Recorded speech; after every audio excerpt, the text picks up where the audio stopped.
자, 오태훈입니다. 여러분들이 이제 작년 이제 2019년도를 이제 대비하기 위해서 여러분들이 어떻게 준비를 해야 되느냐, 연구대 기출 문제와 이렇게 분석을 해보면서 학습 전략 관련돼서 한번 간단하게 살펴볼게요.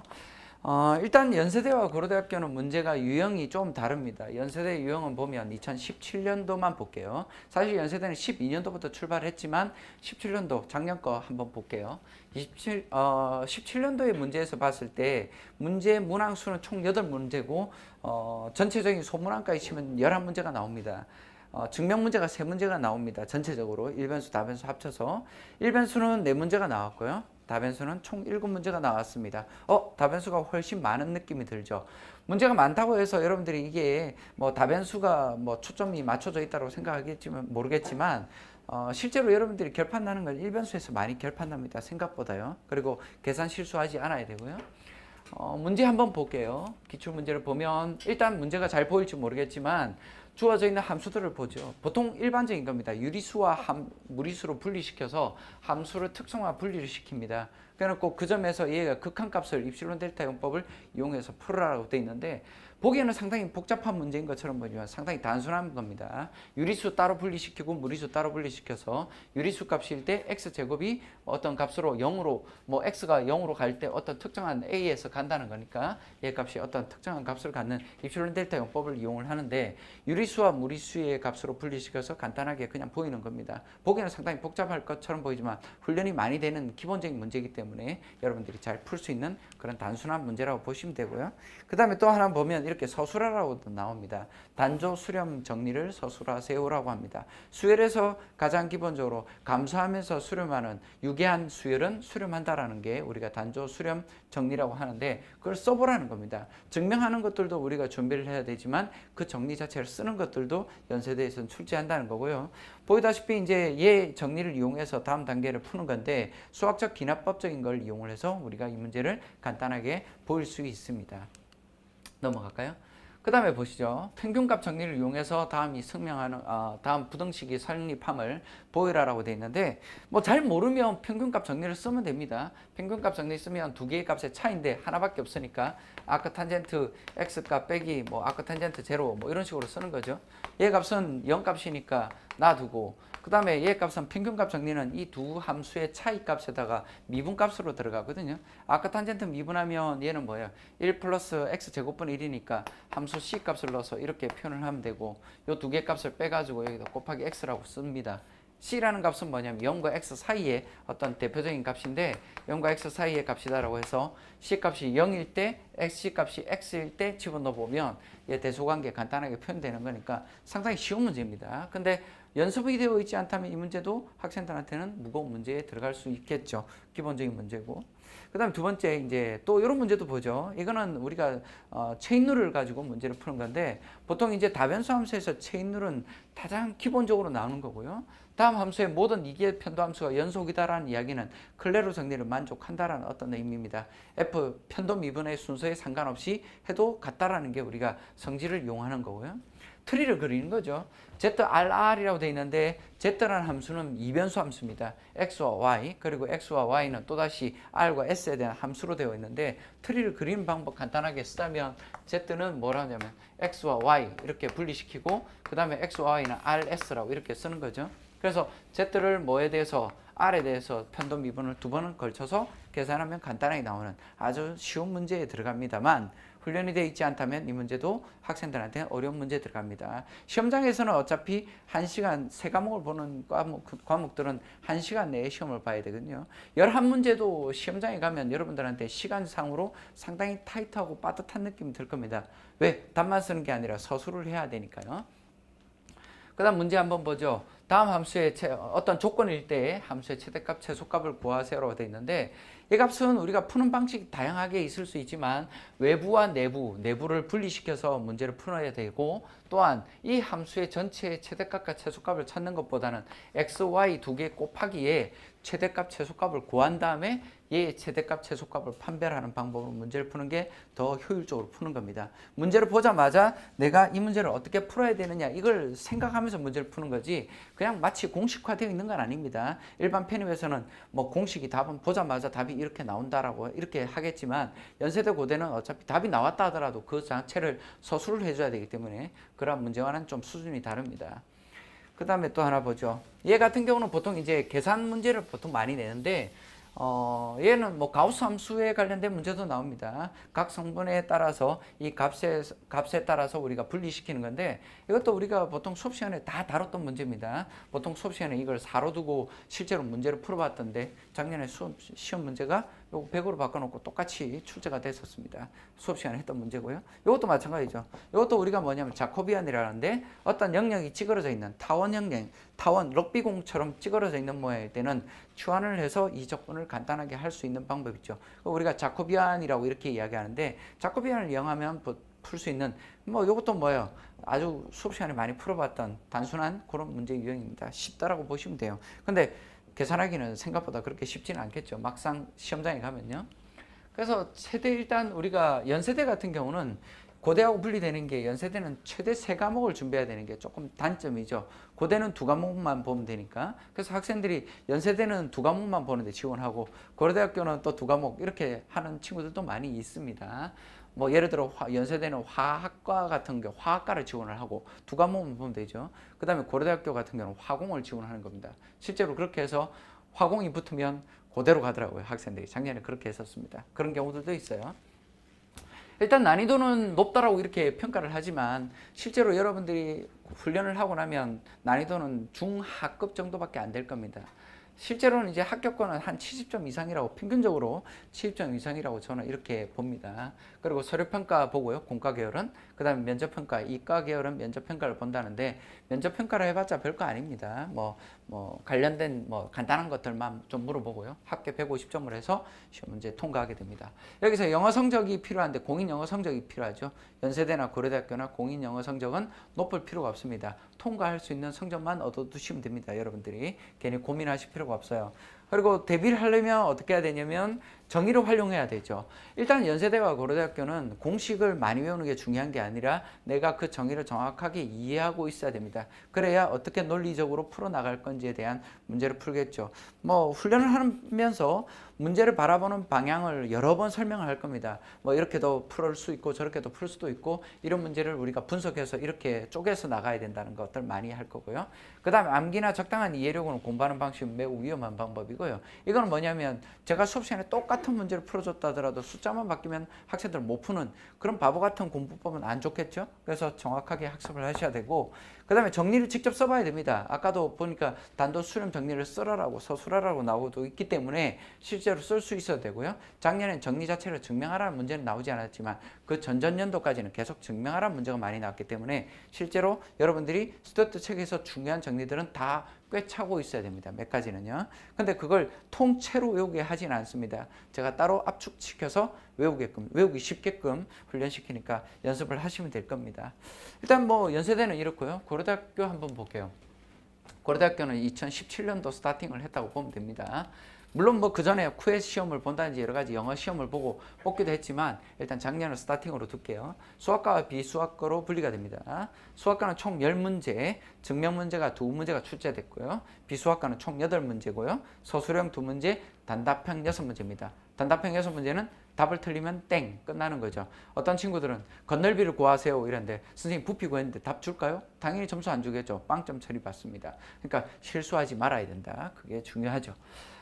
일단 비수학과 기출문제를 보시면 접선의 방정식을 구하라. 음함수의 미분법인데 간단한 어떤 값으로 음함수의 미분법을 이용해서 풀 수도 있고 다변수의 값을 이용해서 넘겨서 우리가 이해할 수도 있습니다. 접선의 방정식이니까 dx분의 dy 값 이런 거 푸는 거죠. 마이너스 우리가 보통 이렇게 fy, fx로 이렇게 씁니다. x를 이렇게 x에 대해서 편도 미분하고 y에 대해서 편도 미분해서 이 문제를 풀 수도 있고요. 아니면 음함수의 미분법을 이용해서 간단하게 풀 수 있는 정말 단순한 문제에 들어갑니다. 두 번째 한번 볼까요? 얘는 F 4번 미분하라. 4번 미분하라니까 학생들은 정말 이걸 4번 미분하려고 열심히 실제로 미분하고 있습니다. 실제로 뭘 이야기하느냐면 몇 급수를 이해하고 있는지를 묻고 있는 문제입니다. 물론 단답형이기 때문에 답만 맞으면 별로 상관없습니다. 지금 주어져 있는 값은 얘를 이렇게 빼볼까요? 2분의 x제곱을 빼면 얘는 다항식이죠. 그렇죠? 몇 급수라는 거는 뭐예요? 다항식으로 표현한다는 거거든요. 그럼 얘 값은 이렇게 될 겁니다. 1 플러스 2분의 x분의 1값 이렇게 분리가 될 거고 얘 값은 다시 표현하면 마이너스 이렇게 표현이 되겠죠. 그러면 우리가 얘는 2분의 x의 제곱이고 얘는 뭐예요? 무한 등비급수라고 해서 우리가 1 마이너스 2분의 x 더하기 2의 제곱분의 x의 제곱 뭐 이런 식으로 표현되죠. 마이너스 값 이런 식으로 표현이 됩니다. 얘 값으로 우리가 테일러 급수 전개를 하게 되면 f의 제로값 더하기 네 번째까지 가게 되면 4팩토리얼 분의 f의 4번 제로의 x의 4차성을 이야기하는 거니까 얘 f를 4번 미분해서 제로값을 구하라는 이야기는 x의 4차성의 개수를 찾아라는 문제죠. 상당히 쉬운 문제입니다. 이것도 훈련하면 아주 쉬운 문제에 들어가는 거죠. 별거 아닙니다. 그 다음 단계 수렴 반경 구하세요라고 되어 있는데 수렴 반경 구하는 것도 쉬운 문제입니다. 주어져 있는 얘 값을 우리가 an이라고 이렇게 둔다면 얘 값을 an 값분의 an 플러스 1 이렇게 해서 절대치 값을 취한 다음에 극한 값을 보내죠. 극한 값이 만약에 로우라고 한다면 로우 값이 1보다 작으면 수렴, 1보다 크면 발산, 1 때는 판별할 수 없습니다. 이런 식으로 해서 간단하게 푸는 문제입니다. 쉬운 문제에 들어간다고 보시면 되고요. 일단 비수학과들 문제들 쭉 제가 한번 다 보여드리는 겁니다. 전체적으로. 맥쿨린 급수 전개하세요라고 되어 있는데 맥쿨린 급수라는 이야기는 x 다항식으로 표현하라는 겁니다. 아까 말했듯이 몇 급수로 표현하세요, 맥쿨린 급수로 표현하세요라는 이야기는 x 다항식의 무한한 합으로 표현하세요라는 거죠. 주어져 있는 값은 적분으로 표현되어 있기 때문에 양쪽을 미분을 해서요. 우리가 조금 전에 그런 어떤 관련된 테일러 맥쿨린 급수를 이용해서 문제를 해결할 수 있는 단순 문제에 해당한다고 보시면 되고요. 그 다음에 또 이중적분에서 우리가 맥스라고 이렇게 들어가 있으니까 상당히 또 학생들이 두려워하는 것 중에 하나인데 이중적분에서는 시험 문제를 2개 내거든요. 하나는 뭐냐면 푸비니 정리 1, 하나는 또 뭐냐면 푸비니 정리 2입니다. 푸비니 정리 1은 뭐예요? 주어져 있는 영역이 0부터 1까지이기 때문에 직사각형 영역인데 직사각형은 일단 푸비니 1이라고 이렇게 하지만 실제로 이 안에 들어가 있는 조건 때문에 함수가 분리되거든요. 그래서 얘는 푸비니 1이 아니라 푸비니 2를 이용해서 우리가 구하는 문제, 아주 쉬운 문제에 들어갑니다. 얘도 표현법이 좀 달라서 그렇지. 그 다음 단계 볼까요? 입실론 델타 연법으로 증명하세요. 보통 일반적으로 연세대나 고려대학교나 마찬가지겠지만 입실론 델타 연법을 이용해서 문제를 풀어라고 이런 것들이 있습니다. 간단하게 뭐 보기에는 상당히 복잡하지만 우리가 실제로 몇 번 대소관계를 이용하는 그런 형태의 문제라고 보시면 되고 수학과 기출문제를 한번 볼게요. 수학과 기출문제는 넘길게. 수학과 기출문제는 보면 아마 이 문제가 조금 어렵게 느껴질 수도 있지만 이건 또 마찬가지로 아까 말했지만 수렴 발산을 판정하는 데 있어서 얘 주어져 있는 얘 값을 an 값이라고 썼을 때 얘 값을 우리가 이렇게 푼다는 거죠. an 값과 an 값의 대소관계를 나눠 가지고 얘 극한 값이 로우 이렇게 썼었죠. 얘 로우 값이 어떻게 되느냐에 따라서 따지는 겁니다. 대신에 이제 얘가 p가 정해져 있는 값이 아니죠. 그래서 그 값에 따라서 얘가 1보다 작아질 거냐 커질 거냐 이걸 판단하는 그런 문제인데 아마 이 문제가 조금 수학과 문제에서 약간 어려웠던 문제에 들어가고 그 다음에 또 하나 보시면 라그랑지 미정계수법이라고 있죠. 우리가 그 다변수에서 라그랑지 미정계수법은 뭐 거의 다 시험 문제가 안 나올 수 있는 파트 중에 하나입니다. 그겁니다. 라그랑지 미정계수법 문제고 단순한 라그랑지 미정계수법에 들어갑니다. 그 다음에 볼까요? 원기둥 내에 있는 구의 부피를 구하세요. 이거는 뭐냐면 어떤 3차원상의 부피를 구하는 건데 구면 좌표계를 이용해서 푸는 거고요. 간단하게 우리가 계산을 통해서 풀 수 있습니다. 이런 문제는 아주 일반적인 문제고요. 보통 학교 기출문제로서 많이 다루는 문제이기 때문에 여러분들이 아주 그냥 보자마자 쉽게 풀 수 있는 그런 유형의 문제라고 보시면 됩니다. 삼중접분. 아마 삼중접분이 가장 어렵지 않나 생각이 듭니다. 왜냐하면 삼중접분은 3차원 공간에 그림을 그려야 되거든요. 그림을 그릴 때 일단 우리가 삼중접분의 그 가장 큰 메리트는 뭐냐면 제일 뒤쪽에 정보를 이용해서 먼저 3차원 공간상의 2차원 공간에 그림을 그리고요. 그 다음에 앞쪽에 y에 대한 구간을 써서 3차원 공간에 그림을 나타내는 겁니다. 그 그림을 나타낸 다음에 내가 순서로 바꾸는 방법은 쉽게 나타나죠. 3차원 공간에 그림 나타난다는 게 그게 조금 어려울 뿐이지 연습 몇 번 통하면 삼중접분도 간단하게 해결할 수 있는 파트에 들어갑니다. 그다음 볼까요? 요거는 뭐냐면 보통 이제 벡터장에 선적분 문제가 나오는데 선적분의 문제가 나오면 두 가지를 파야 됩니다. 주어져 있는 C가 뭐가 되냐면 패곡선이 되는지, 즉 한 바퀴를 뺑그로 돌고 있는지를 봐야 됩니다. 자, 타원 C는 뭐냐면 타원의 값입니다라고 되어 있으니까 타원이니까 한 바퀴 뺑그로 돌죠. 처음에서 끝까지. 그럼 패곡선이면 일단 되는 거고. 그다음 두 번째 이 벡터장 F가 연속인가요? 연속이죠. 게다가 성분이 하나, 두 개가 있으면 이거는 대표적인 그린 정리에 해당하죠. 그린 정리의 가장 기본적인 모태를 이용해서 공식에다 넣으면 답이 바로 나오는 아주 쉬운 문제에 들어갑니다. 물론 얘보다 더 어렵게 내려고 한다면 F 벡터장이 연속성이 깨지게끔 시험 문제를 보통 내는데 그게 연세대에서 한 2, 3년 전에는 매번 냈던 문제 중에 하나입니다. 고려대학교 작년 문제는 이제 시작점이 되다 보니까 시험 문제를 상당히 쉽게 낸 겁니다. 이 정도도. 또 다섯 번째 볼까요? 자, 지금 주어진 값은 뭐냐면 또한 똑같은 선적분의 문제인 것처럼 보이지만 문제 수준이 조금 다르죠. 벡터장 F가 뭐냐면 하나, 둘, 세 가지의 성분이 있기 때문에 얘는 일단 그린 정리를 뛰어넘고요. 스톡 정리 아니면 발산 정리인데 선적분을 이용한다면 우리가 뭐냐면 보통 스톡 정리라고 합니다. 회전력과 관련돼 있는 문제를 푸는데 그 문제를 푸는데 이제 스톡 정리에다가 집어넣게 되면 이 문제는 또한 쉽게 풀릴 수 있죠. 그냥 정리 자체에다가 적용하면 됩니다. 여러분들이 정리 자체만 잘 이해하고 있으면 그 문제를 푸는 방법인데 이 값의 최소값을 구하세요라고 돼 있고 최소값과 연갈선 이거는 좀 문제가 무겁게 냈다고 하지만 보통 뭐 수업 시간에 이거 최소값 구하는 거 이런 것들도 여러 번 연습을 했기 때문에 학생들이 두려워하지 않는 그런 문제 중에 하나라고 보시면 됩니다. 마지막으로 이제 입실론 델타 연법 맞죠? 똑같죠. 연세대나 고려대학교 수학과도 그렇고 하지만 입실론 델타 연법은 뭐 그냥 감초처럼 한 문제씩 출제를 합니다. 근데 작년에 연세대 같은 경우는 입실론 델타 연법만 내고 말았지만 그 전년도에서는 정리 자체를 증명하라 이렇게도 시험 문제를 냈기 때문에 고려대학교도 마찬가지입니다. 작년 수준만 보고 작년에도 이 정도 수준이니까 쉽게 나오겠지라고 생각하면 큰 오산입니다. 연세대 같은 경우도 12년도 13년도 문제 나올 때까지만 해도 문제가 정말 쉽게 나왔어요. 근데 14년도 갑자기 문제가 확 수준이 올라가 버립니다. 고려대학교도 이제 첫 시작점이니까 이렇게 했겠지만 아마 올해 여러분들이 볼 때 아니면 내년 안에는 분명히 수준이 훨씬 높아질 거라고 그렇게 보시면 됩니다. 일단 뭐 간단하게 고려대학교는 두 과목을 시험을 봐요. 두 과목을 보는데 수학과와 비수학과로 구분한다면 수학과는 난이도가 상, 비수학과는 중하, 저는 그냥 최하 이렇게 볼까요? 그 정도 수준밖에 안 되는 문제고요. 평균 점수는 70점 이상이라고. 보통 만만한 게 70점이죠. 평균적으로 봤을 때 그렇게 이야기를 합니다. 2단계에서는 서류 면접 평가라고 하는데 학생들이 이렇게 생각합니다. 고려대학교라니까 전적대가 상당히 좋아야 된다. 학점이 상당히 좋아야 된다라고 생각하지만 생각보다 그렇지 않아요. 제가 연세대 작년에 합격한 친구 중에 하나 보니까 그 친구가 연세대 기계과 합격을 했거든요. 전적대 학점이 2.7밖에 안 돼요, 걔가. 2.7. 그러면 또 그렇다면 또 어떤 친구는 또 그럽니다. 저 2.6인데 저는 합격 못 하겠네요. 이렇게 생각하거든요. 아닙니다. 2.7이 합격을 했다는 이야기는 그만큼 학점에 대해서 크게 신경 쓰지 않아도 된다는 거예요. 1차, 2차 성적에서 결판 난다고 보면 돼요. 1차에서 거의 다.